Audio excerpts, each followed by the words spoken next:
Hello, hello! My name is Callista, and welcome back to Dragon Age Origins. In the last episode, Marnie was discussing her family history with Aldous over here, and as interesting as that was, we do have a couple of tasks that we should probably be focusing on. You know, we've got to find our brother, we've got to find our dog, so, you know, have a good day, Aldous, enjoy your nap, but we'd better get going. Anything in here? We have a book. Yoink. Culture of Ferelden. The Fereldans are a puzzle. As a people, they are one bad day away from reverting to barbarism. They repelled invasions from Tevinter during the height of the Imperium with nothing but dogs and their own obstinate disposition. They are the coarse, willful, dirty, disorganized people who somehow gave rise to our prophet, ushered in an era of enlightenment, and toppled the greatest empire in history. There are few things you can assume safely in dealing with these people. First, they value loyalty above all things, beyond wealth, beyond power, beyond reason. Second, although they have nothing in their entire country which you are likely to think at all remarkable, they are extremely proud of their accomplishments. Third, if you insult their dogs, they are likely to declare war. And finally, the surest sign that you have underestimated the Fereldans is that you think you have come to understand them. Empress Selene I of Orlais in a letter to her newly appointed ambassador to Denerim. Very interesting. I do quite like that codex entry. I like that description of Fereldans. I think it's very apt. Yes, there is Mother with Lady Landra, but we don't want to be speaking to her yet. She was very insistent, it seems, that we go get our dog. Nothing in the dining hall. Oh, and I hear a Mabari barking. Seem to be coming from that way. That leads into the Great Hall. And these are the servants' quarters, I want to say. Yep, servants. But nothing of any actual interest.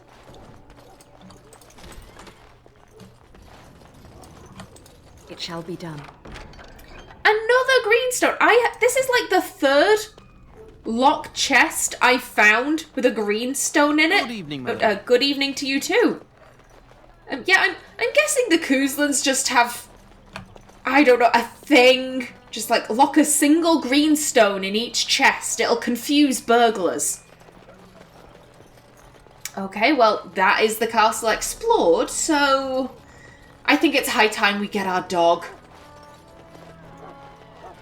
Oh, and that's Nan screaming. Very well.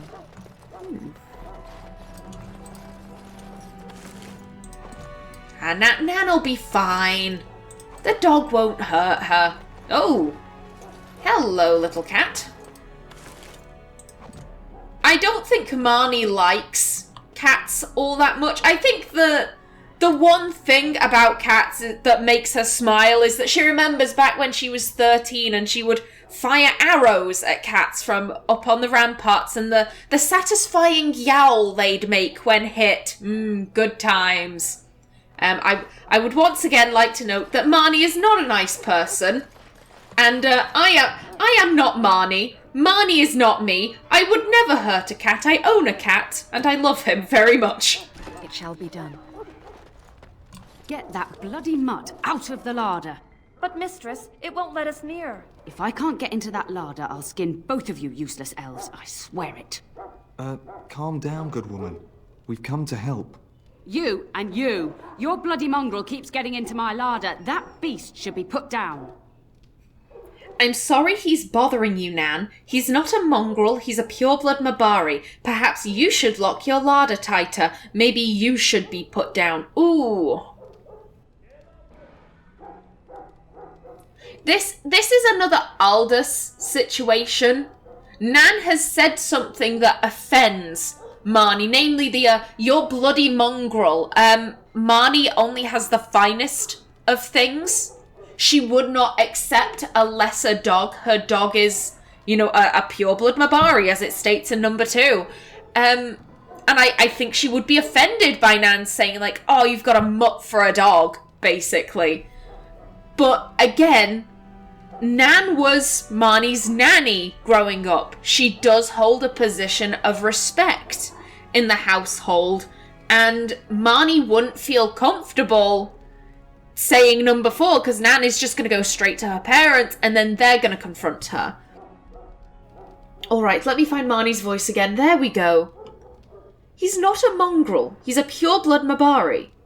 A blight wolf is what he is. How am I supposed to work like this? Oh dear. Mistress, calm down, please. That's it. I'll quit. Inform the turner. I'll go and cook at some nice estate in the Banorn. Nan, please. We'll get the dog. Calm down. Just get him gone.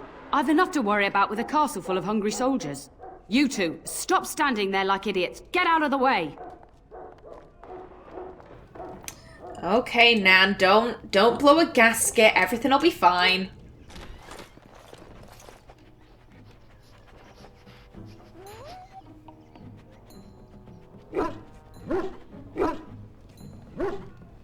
Oh, look at that mess. How did he even get in here?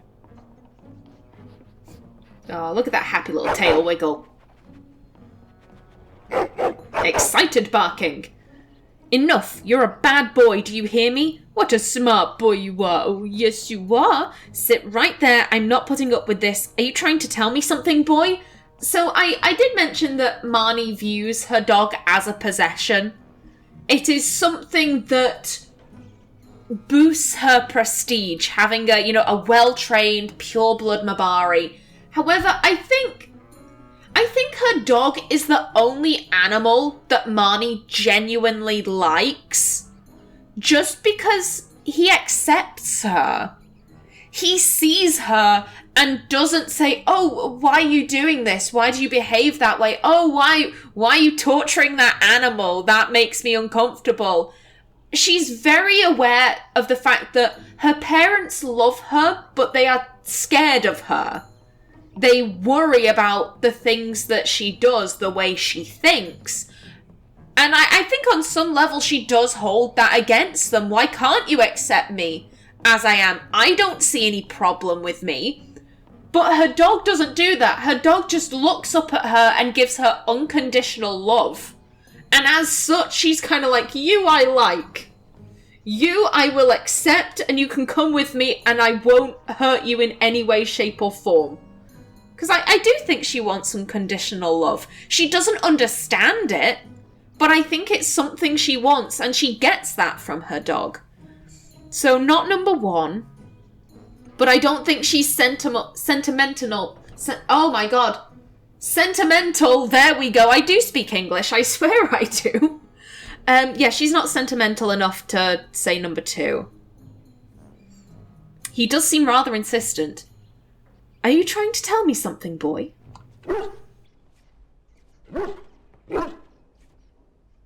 It does seem like he's trying to tell you something. Wait, did you hear that? This is Scout, and Scout is a good boy. Dogs in for Eldon. Thank you for the codex entry. You!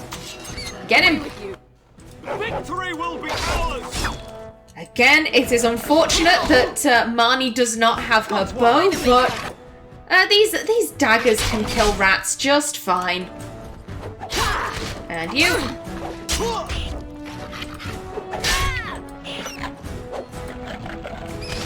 There we go. Giant rats? It's like the start of every bad adventure tale my grandfather used to tell. Your hound must have chased them in through their holes. Looks like he wasn't raiding the larder after all. Excited bark. It certainly looks that way. Those were very large rats. Maybe it's just a coincidence. So my hound put me in danger. Great. Those were exceptionally large rats. I mean, look at them. They're bigger than our dog's paws. And he's a big dog. He'd have huge paws. I think Marnie's thinking, like, do we need to phone the rat catcher? Well, not phone, but, send a message to the rat catcher. Do we have an infestation problem? Those were very large rats. I've seen larger. They come up from the Kokari wilds sometimes. But seeing as you've got your Mabari well in hand, I'll be on my way. I'm to prepare for the arrival of more of the Arl's men. Fair dues, Sir Gilmore, fair dues. And while I'm in here, I'll raid the larder.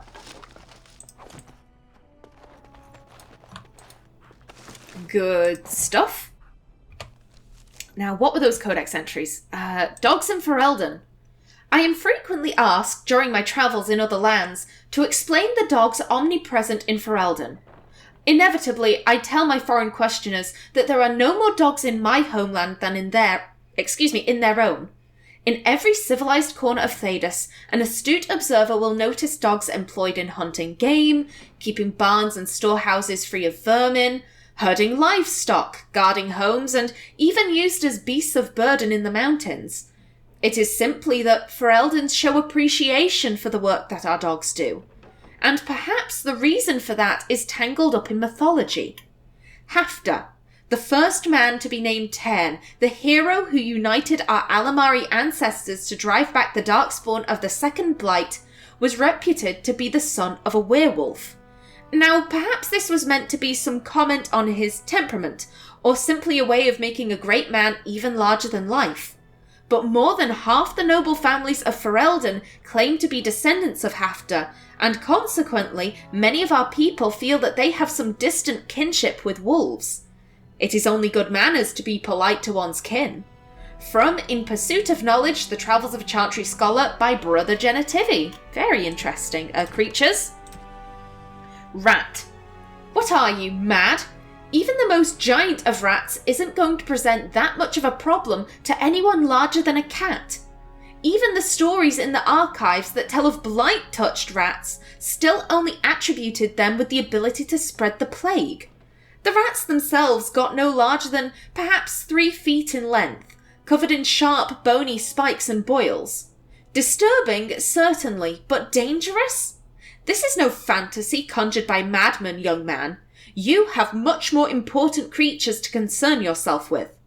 Transcript of a lecture given by Nalia, Senior Enchanter of Hosburg, 844 Blessed. Note, she was later eaten by a blight rat in 846 Blessed. That's what you get for your hubris. Don't be underestimating the common rat. Scout. The Mabari is clever enough to speak and wise enough to know not to. Ferelden proverb. Marnie's warhound has a pedigree older than High-Ever and a penchant for driving cooks to distraction. And there we go. Let me just tag that. Lovely. Okay, Nan, I've sorted your problem.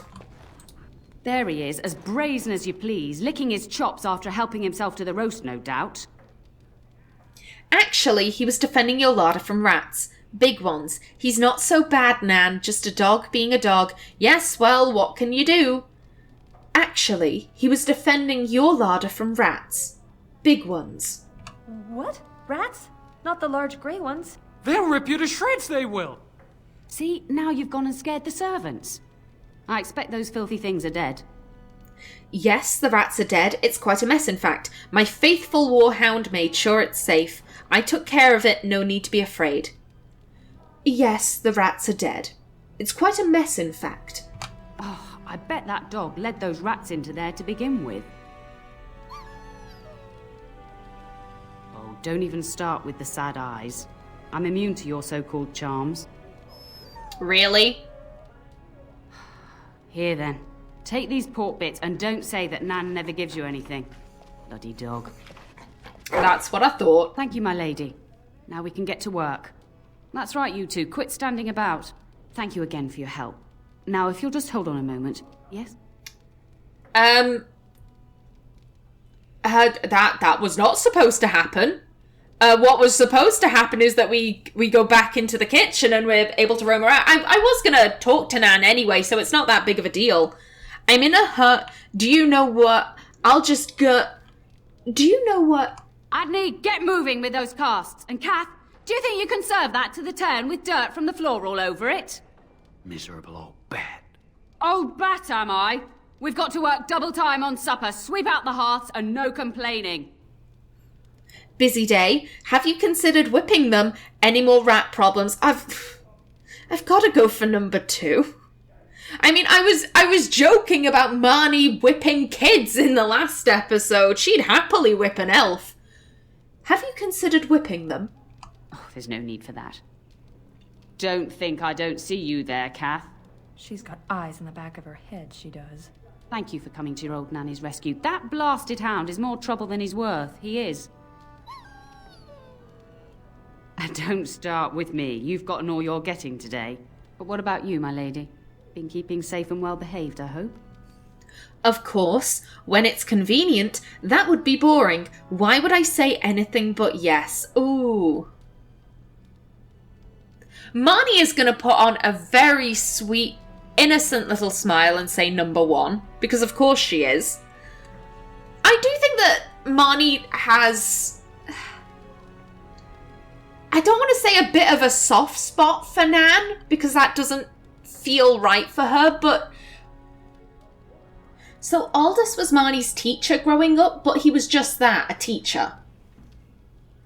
Nan was our nanny. Like, she cared for us a great deal growing up, and I think Marnie can respect her for that. She does sometimes say things that grate on Marnie's nerves. However, Marnie would never, I don't know, say put rat poison in her drink. She would absolutely put something in, one of Aldous' drinks, because how dare he speak to me like that. But with Nan can get away with just a little bit more than Aldous. Of course. Good. I'm not exactly privy to your goings-on now that you're grown. Just an old nanny, never invited to your father's fancy meetings. Do you remember that bedtime tale I used to tell you, The Dog That Bit? I remember it. Oh, Maker, not this again. Not too well, no. I don't have time for stories, Nan. Marnie would be willing to indulge her. I remember it. Good. Then you can start. Before our fathers' fathers came down from the mountains, once upon a time there was a dog and he bit somebody. In a dark and murky world there was a smelly cook. I don't remember how this goes. I have to find Fergus. I have no time for this. Before our fathers' fathers came down from the mountains... A warhound was born to the elder bitch of a tribal chief. They named him Hahaku and gave him everything. He grew up a fine, strong pup, destined to be the partner of the chief's eldest son. The dog found the idea tedious, and Hahaku grew prideful. Hahaku wanted nothing to do with it. I don't have time for this. And Hahaku grew prideful. The young hound became arrogant, taking food from his kin and warning them, in the way of dogs, that the chief's family would punish them if they tried to attack him. Years passed, and the time for the chief's son to take a warhound came closer. Hahaku's pride swelled, and many of the people of the tribe came to the chief, quietly whispering of this dog's bullying. With each complaint, the chief saw only Hahaku's strength and pride, and sent his people away. But as his son grew, the chief watched more closely. The day might come when his boy's life would depend on this dog. If the humblest of his people would not trust Hahaku, how could he? So he made a weaker dog his son's partner. Hahaku's own misdeeds bit him. Strong or not, he chose a more reliable dog. I'm thirsty, I'll just go get a drink. Hahaku's own misdeeds bit him. When the day came, Hahaku sat proudly waiting to be called, but the old chief chose Hahaku's brother as his son's hound. Hahaku was shamed, but felt no remorse. So great was his rage that he darted across the fire pit and bit the chief's hand. He should have waited until the chief was alone. A bold move. That was a mistake. Oh. I have to go with number 1. That's what Marnie would be thinking. He should have waited until the chief was alone. He shouldn't have done it at all. The chief and his son struck at Hahaku, cursing him. The hound ran into the village, seeking shelter in the tents and kennels. The other dogs snapped at him, and the tribe's people threw stones at him. Before the chief could reach him, the tribe had torn Hahaku apart. Now, what should you carry from this tale? Don't abuse your power. How you treat the least is remembered by the greatest. The weak pull down the strong when they can. No one is above justice. Respect all equally. Old nurses tell boring stories. I mean, It's pretty obvious what Marnie would take from this. The weak pull down the strong when they can. Not the weak pull down the strong when the strong treat them unfairly. But you're far too old now for an old woman to be reminding you to watch how you behave, Why did you tell me that story? You aren't comparing my Mabari to Hahaku, are you? Thank you for the story. It was thoughtful of you. Yes, I am.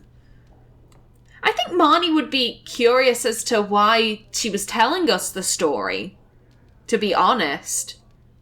Why did you tell me that story? It's a story worth repeating. That's all. Be off with you then. Tell your brother farewell before he rides off to war. Oh, okay, Nan. Alrighty then. And now we can finally head over to Mother. However, because we have our Mabari here, we can actually send him off to gather gifts. And there's a very specific codex entry that you can only get in Castle Kuzlan. So let's see if I can trigger that.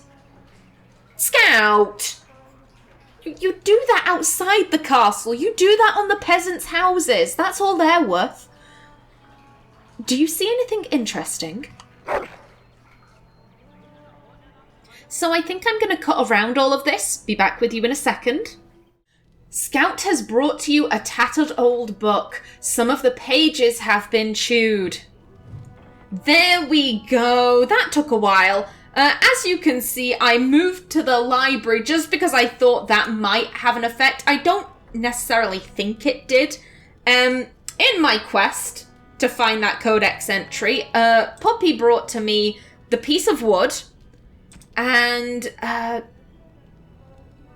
Oh, I didn't realise that was a gift in and of itself. Yeah, he brought me a bottle of wine, some yarn, the pantaloons, and found cake. Lovely.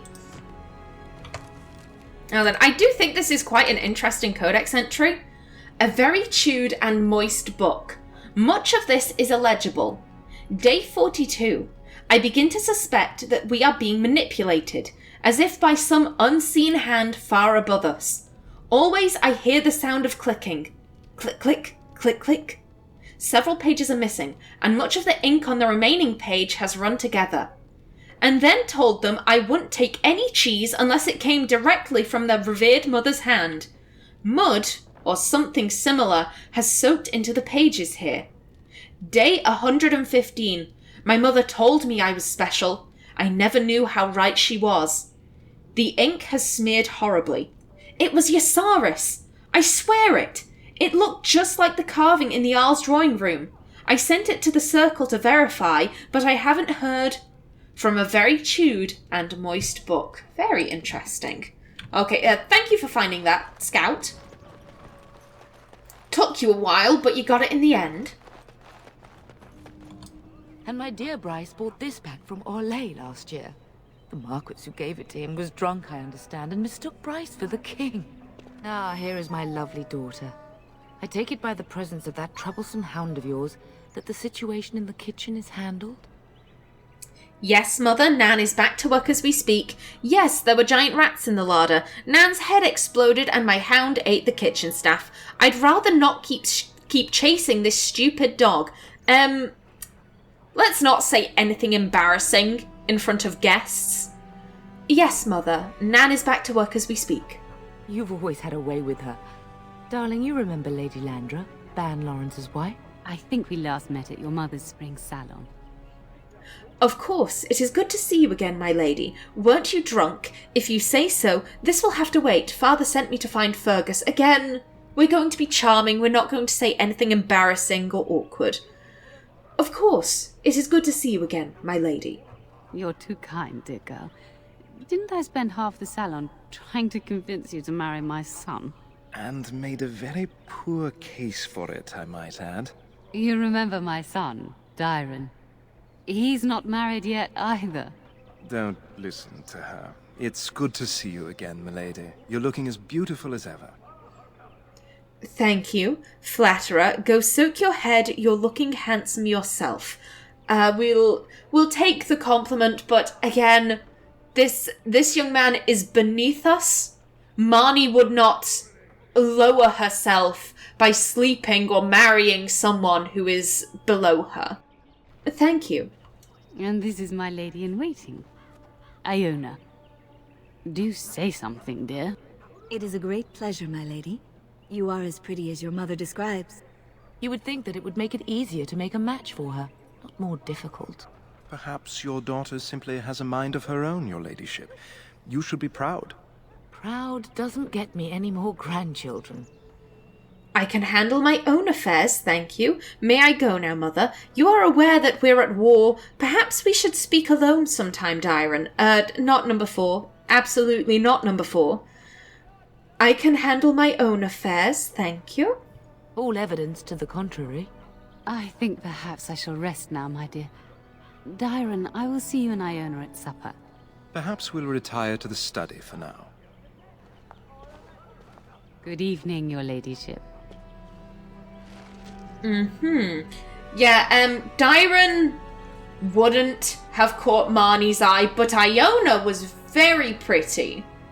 And yeah, I absolutely think that Marnie would be interested in spending a little time with Iona in private. You should say goodbye to Fergus while you have the chance. You're right, I should go. Did you know there's a Grey Warden here? Do you know where Fergus might be? Why can't I go with Father and Fergus? I have a bad feeling about all of this. Are you staying at the castle? Ooh.